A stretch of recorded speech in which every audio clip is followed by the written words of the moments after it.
રાધનપુર શહેરમાં ભાજપની બોડી આવી છે અને આ નગરપાલિકામાં ભાજપની બોડી આપતા લોકોને એવું હતું કે વિકાસ થશે, પરંતુ વિકાસના નામે હાલ તો લોકોમાં રાડબૂમ છે. ક્યારેક પાણીની સમસ્યા હોય તો ક્યારેક ગટર ઉભરાવાની સમસ્યા હોય. આ તમામ સમસ્યાઓ વચ્ચે રાધનપુર નગરપાલિકાના પ્રમુખ હાલ ભાવનાબેન વિક્રમભાઈ જોશી છે અને આ વિક્રમભાઈ તેમના પતિ છે. રાધનપુર શહેરમાં જ્યારથી આ બોડી બની છે ત્યારથી વિક્રમભાઈ જોશી આ નગરપાલિકામાં વધુ પ્રમાણમાં આપતા હોય અને તેમના પત્ની જેઓ પ્રમુખ છે એ આપતા ના હોય. એક વખત તો વિડીયો પણ વાયરલ થયો હતો અને એ વિડીયોને લઈને અનેક ચર્ચાઓ પણ જોવા મળી હતી. ત્યારે આ વિક્રમભાઈ વિરુદ્ધ પ્રાંત ઓફિસરને લેખિતમાં રજૂઆત કરવામાં આવી છે, જેની આજે વાત કરવી છે. નમસ્કાર, ક્રાઇમ આવાજ ન્યૂઝમાં તમારું સ્વાગત છે. હું છું તમારો નાનજીભાઈ ઠાકોર. આમ તો રાધનપુર નગરપાલિકામાં ભાજપની બોડી છે અને પ્રમુખ પદે ભાવનાબેન વિક્રમભાઈ જોશી છે. તેઓ જ્યારથી અહીંયા પ્રમુખ પદે ચૂંટાયા છે ત્યારથી રાધનપુર નગરપાલિકામાં તેઓ ઓછા અને તેઓના પતિ વિક્રમભાઈ જોશી વધુ હોય છે. ત્યારે નગરપાલિકાના કોર્પોરેટર દ્વારા એક વિડીયો લેવામાં આવ્યો હતો અને ત્યાં આ વિડીયો લેતાની સાથે જ તેમના જે પતિ છે વિક્રમભાઈ જોશી એ નગરપાલિકાની એક ખુરશી છોડીને બીજી ખુરશી તરફ આવી ગયા હતા. ત્યારે એ વિડીયો પણ ખૂબ વાયરલ થયો હતો અને અનેક ચર્ચાઓ પણ હતી કે રાધનપુર નગરપાલિકાના પ્રમુખ જે મહિલા છે તે ચૂંટાયા છે તો એમના પતિ કેમ અહીંયા આવીને બેસી રહી છે. ત્યારે આ જે સમયે વિડીયો વાયરલ થયો હતો અને જે કોર્પોરેટર દ્વારા આ બાબતે જે પ્રશ્ન પૂછવામાં આવ્યો હતો તો આ પ્રથમ વિડીયો જોઈએ, ત્યારબાદ વધુ ચર્ચા કરીએ.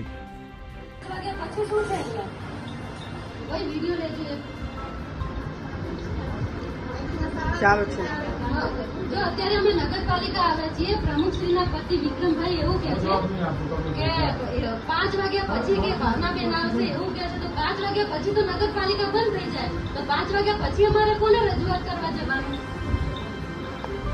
બોલો. તો પછી તમે અહીંયા ઉપપ્રમુખની ખુરશીમાં બેઠા છો એમ નહીં, તમે ઉપપ્રમુખની ખુરશી આ તો ચૂંટાયેલા છે. તમે અહીંયા બેઠા કાલે મને કીધું કે ગુલુભાઈનો ફોન આવ્યો. ગુડ્ડુભાઈ ચૂંટાયેલા છે, ગુડ્ડુભાઈ અહીંયા બેસી શકે છે. ભાવનાબેન નથી, તમે ચૂંટાયેલા છો ને તમે અહીંયા ના બેસી શકો.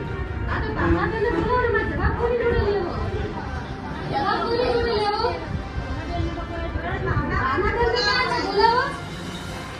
આઈને બેસી કે આ કોની એમની ખુરશી છે?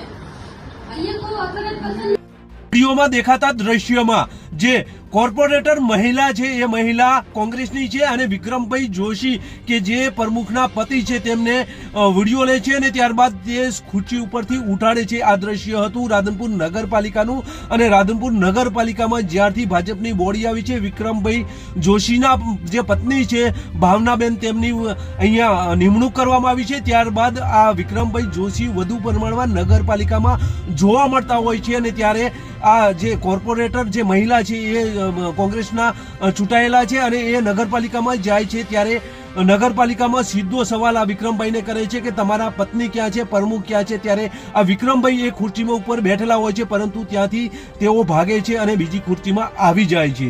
આમ નગરપાલિકામાં જ્યારથી આ ભાજપની બોડી બની છે ત્યારથી વિક્રમભાઈ જોશી જાણે આ વહીવટ નગરપાલિકાનો કરતા હોય રીતે અડંગો જમાવી અને સવારથી માંડી અને સાંજ સુધી બેઠા હોય છે તેવું દ્રશ્ય અનેક વખત જોવા મળતું હોય છે.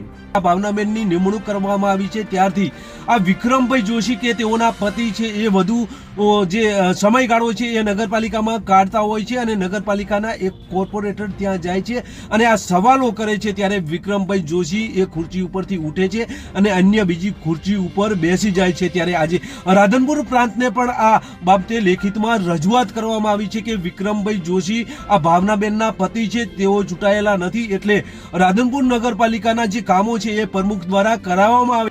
રાધનપુર નગરપાલિકામાં પ્રમુખ પદે ભાવનાબેન જોશીની નિમણૂક કરવામાં આવી છે. તો આ નિમણૂક જે કરવામાં આવી છે તે મુજબ જ કામ કરવામાં આવે. પ્રમુખના પતિ દ્વારા આવા કામો ન કરવામાં આવે તે માટે લેખિતમાં પ્રાંત ઓફિસરને રજૂઆત કરવામાં આવી છે. ત્યારે પ્રાંત ઓફિસર દ્વારા આ પ્રમુખને લઈને કેવા પગલાં ભરે છે તે આવનાર સમય બતાવશે. હાલ તો આ પ્રમુખ પદને લઈને અનેક ચર્ચાઓ જોવા મળી રહી છે. બસ એ જ, જો તમે અમારી ચેનલમાં નવા છો અને આવા જ લેટેસ્ટ ન્યૂઝ જોવા માંગો છો તો અમારી ચેનલને અત્યારે જ સબસ્ક્રાઇબ કરો, જેથી આવનાર લેટેસ્ટ ન્યૂઝ તમારા સુધી પહોંચી શકે. નમસ્કાર.